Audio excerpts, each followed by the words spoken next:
Hello Rohit भैया। हाय। क्या कर रहे हो भैया? कुछ नहीं, बस थोड़ा कोडिंग कर रहा था। कोडिंग कर रहे थे? हाँ। क्या बना रहे हो भैया? बस थोड़ा एक प्रोजेक्ट बना रहा हूँ। अभी बस 10 दिन बचे हैं एमसीए कंप्लीट होने को, तो जॉब के लिए प्रोजेक्ट्स बना रहा जॉब था। के लिए प्रोजेक्ट्स? यस। भैया अभी तो मैं भी एमसीए ज्वाइन करने का सोच रहा था। हम्म। मेरे मन में कुछ सवाल है भैया, कुछ पूछना चाहता हूँ मैं आपसे। हाँ, पूछो। भैया मेरा ये सवाल है कि अभी मैं एमसीए ज्वाइन करने का सोच तो रहा हूँ, हम्म। लेकिन क्या अभी के टाइम में ये एमसीए करना वर्थ इट है क्या? ओके। देखो, एमसीए करना वर्थ इट है, बट कैसा है कि मैं थोड़ा रिलेट करके बताऊंगा मेरे सिचुएशन के। मतलब पहले जब मैंने एडमिशन लिया था 2 साल पहले, तो तभी कैसे मार्केट वगैरह काफी अच्छे थे, काफी अच्छा हायरिंग हो रहा था मास लेवल पे। कोविड के टाइम पे बहुत सारे मतलब आईटी में बूम हुआ था। करंट सिचुएशन में क्या है कि रिसेशन है, ले ऑफ हो रहे हैं, तो बहुत सारे चीजें हैं। इसके वजह से क्या मार्केट में इंजीनियर का डिमांड कम हो गया है। तो अभी जो भी कंपनी हायर कर रही है उनको अच्छा स्किल सेट वाला इंजीनियर चाहिए, और फ्रेशर्स लेवल पे जॉब काफी कम हो गए, उनको एक्सपीरियंस वाला बंदा चाहिए। तो उसके लिए अभी करंट सिचुएशन में आपके पास आपकी जो भी स्किल है उसको बहुत अच्छा और बहुत बेटर करना पड़ेगा। पहले कैसा होता है, बेसिक पे चल जाता था, बट करंट मार्केट में आपको आपका स्किल सेट पे बहुत ज्यादा ध्यान रखना है और बहुत अच्छा करना है। ठीक है। हाँ तो भैया, अभी मेरा ये क्वेश्चन ये भी है हम्म। कि भैया एमसीए के लिए ऑप्ट कर तो रहा हूँ, हम्म। लेकिन क्या स्पेशलाइजेशन के साथ करना चाहिए या फिर बिना स्पेशलाइजेशन की भी चल जाएगा? देखो, मैं इस आंसर को मतलब इस क्वेश्चन का भी मैं दो आंसर मतलब 2 सेगमेंट में डिवाइड करूंगा। पहले तो वो बच्चे होते हैं जिन्होंने बीसीए में एक्सप्लोर किया नहीं होता है, और दूसरे वो बच्चे होते हैं जो बीसीए को एक्सप्लोर किए होते हैं। मतलब उनको पता होता है कि कौन से फील्ड में जाना है उनको, उनके लिए कौन सा बेस्ट है, डेवलपमेंट बेस्ट है, डेटा साइंस बेस्ट है, क्या आर्टिफिशियल इंटेलिजेंस बेस्ट है। और जिन्होंने नहीं किया उनके लिए क्या है, वो अगर एमसीए करने आ रहे हैं तो मैं बोलूंगा इनिशियल लेवल पे आप थोड़ा एक्सप्लोर करो। ठीक है। तो एक्सप्लोर करने के बाद आपको समझ में आएगा, और उनके लिए मैं बोलूंगा जनरल एमसीए ऑप्ट करो, आप स्पेशलाइजेशन के लिए मत जाओ। जिन्होंने एक्सप्लोर कर रखा है उनको पता है उनको डेवलपमेंट में जाना है या डेटा साइंस में जाना है, तो आप वो पर्टिकुलर डोमेन के लिए आप जाओ। ठीक है। तो ये बेसिक आप समझ लो स्टार्टिंग में। अच्छा भैया, ये तो मैं समझ गया, लेकिन अभी मैं एमसीए ज्वाइन करूंगा तो उसके लिए मुझे पहले से ही कुछ चीज़ें प्रिपेयर करके रखनी चाहिए क्या? या फिर जब मैं ज्वाइन करूंगा तो वो जो जितने साल का मेरा जो जर्नी रहेगा एमसीए का, उससे मुझे क्या स्टार्टिंग से प्रिपेयर करके रखना चाहिए जो मुझे मेरे स्किल इम्प्रूवमेंट में और जॉब लेने में मुझे मदद कर सकता है? ओके। तो देखो यार, अगर आप इसमें भी दो अलग अलग सेगमेंट हो जाता है, क्योंकि क्या होता है जो भी बीसीए से आते हैं तो उनको बेसिक यार नॉलेज होता है, सबको सी सी प्लस अदर लैंग्वेजेस पे पढ़े होते हैं। और दूसरे होते हैं, बहुत सारे फ्रेंड होते हैं जो कॉमर्स बैकग्राउंड से होते हैं, वो आते हैं एमसीए करने, राइट। तो अगर आपने बीसीए में, अगर बीसीए वालों के लिए बोल रहा हूँ, अगर आपने बीसीए करके आए हो तो मैं आपसे एक्सपेक्ट करता हूँ आपको थोड़ा बहुत डेवलपमेंट तो आना ही चाहिए। अगर आप एमसीए करने आ रहे हो, बेसिक डेवलपमेंट तो आना चाहिए।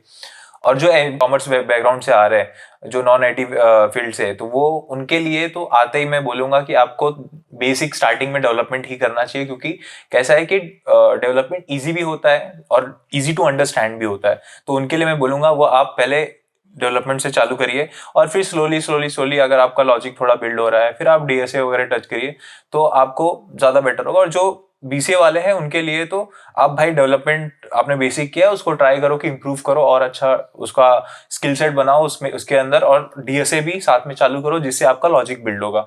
ओके।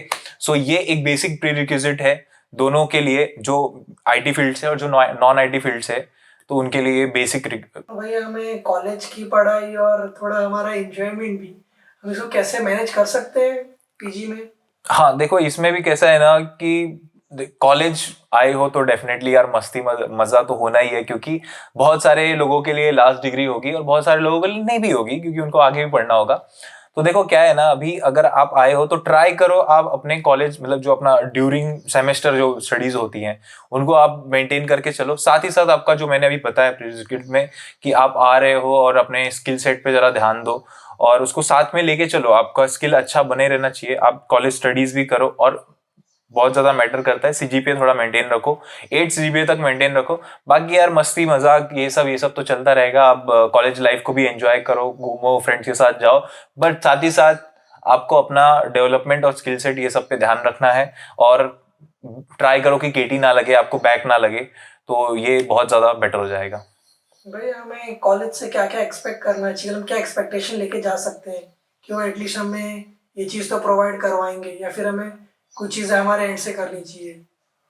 ओके। तो ये आप क्वेश्चन को थोड़ा और एलोबरेट करो। कि वो जैसे कि अगर मैं कॉलेज से प्लेसमेंट पूरा कॉलेज पे डिपेंड रहना चाहिए या फिर हमें खुद से भी कुछ हासिल करती रहनी चाहिए साइड में?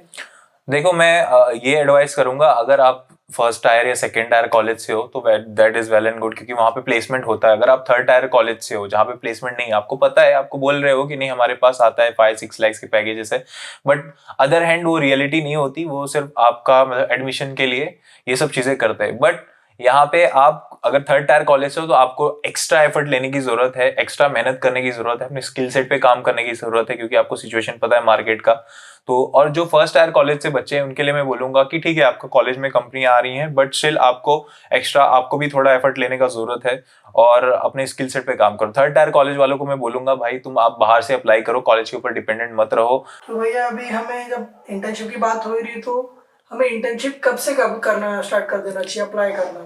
देखो यार अगर आप फर्स्ट ईयर में, मैंने जैसा बताया मैं सबके लिए बोल रहा हूँ, नॉट इवन नॉन आईटी वाले जो हैं और जो आईटी फील्ड से आए हैं सबके लिए बोलूंगा, आप 1 साल दो, टाइम दो, अपने स्किल सेट को बेटर बनाओ एमसीए में। और उसके 1 साल जैसे ही आपका कंप्लीट होता है, 2 सेमेस्टर कंप्लीट होते हैं, वैसे ही आप जब थर्ड सेमेस्टर में जाते हो तब से आप अपना इंटर्नशिप या अब जॉब के लिए जैसे जैसे आपको सही लगे, आपको फील आए कि मैं इसके लिए प्रिपेयर्ड हूँ, जॉब के लिए प्रिपेयर्ड हूँ या इंटर्नशिप के लिए प्रिपेयर्ड हूँ, आप अप्लाई करना चालू कर दो।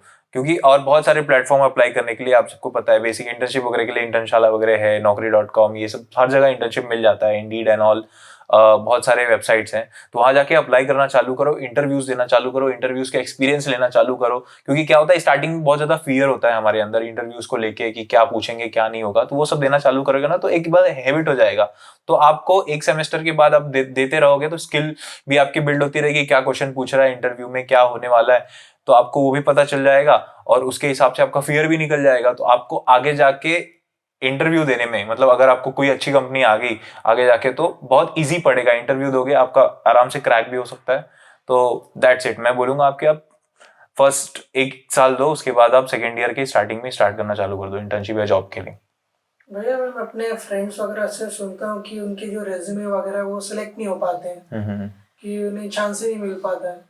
तो ऐसी क्या क्या चीज़ें जो हमारे रेज्यूमे में हमें मस्ट डालनी चाहिए, ओके मस्ट डू चीज़ें? देखो यार पहली चीजें ये है कि अगर आपने इंटर्नशिप मतलब कर नहीं रखी है, अगर कर रखी है तो बहुत बेटर है, इंटर्नशिप आपको इंक्लूड करना चाहिए, क्योंकि उससे आपको सामने वाली कंपनी को पता चलता है कि हाँ, आपने एक पर्टिकुलर मतलब काम कर रखा है इंटर्नशिप में या आपको इंडस्ट्री की नॉलेज है। और दूसरी चीज प्रोजेक्ट ज्यादा इंपॉर्टेंट है, प्रोजेक्ट के ऊपर काम करिए। अगर आपने इंटर्नशिप नहीं कर रखी है, आपको इंटर्नशिप नहीं मिल रही है, लेकिन आपने प्रोजेक्ट्स पे काम किया है, फुल्ली फ्लेज्ड प्रोजेक्ट एक आपके पास होना चाहिए, एटलीस्ट एक तो होना चाहिए। मैं लेकिन फिर भी रिकमेंड करूंगा 2 प्रोजेक्ट फुल्ली फ्लेज होने चाहिए, बहुत अच्छे से काम करो। और उसके ऐसा नहीं है कि आपने उठा के डाल दिया, नहीं, आपने काम किया, आपको पता है उस प्रोजेक्ट के बारे में, अगर रिक्रूटर आपको कुछ भी पूछ रहा है तो आपको आना चाहिए।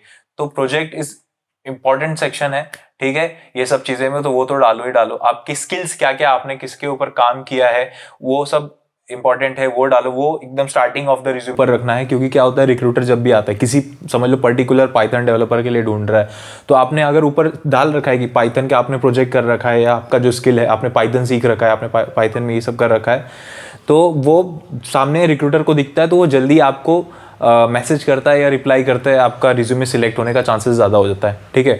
और बात रही लिंक्डइन वगैरह की, तो लिंक्डइन पे थोड़ा एक्टिव रहो, वहाँ पे आप जो भी लर्न कर रहे हो, जो भी प्रोजेक्ट बना रहे हो, वहाँ पे आप ओपन मतलब लर्न इन पब्लिक वाला करो, वहाँ पे जाके आप शेयर करो पूरे चीज़ें कि आप क्या पढ़ रहे हो, क्या बना रहे हो। तो उससे क्या होता है आप रिक्रूटर की नज़र में आते हो कि ठीक है ये बंदा ये चीज़ें कर रहा है, तो अगर आपका कोई भी प्रोजेक्ट उनको पसंद आए, आपका स्किल सेट पसंद आए, तो वो आपको रीच आउट करने का कोशिश करते हैं। तो दैट्स इट, दैट्स ऑल।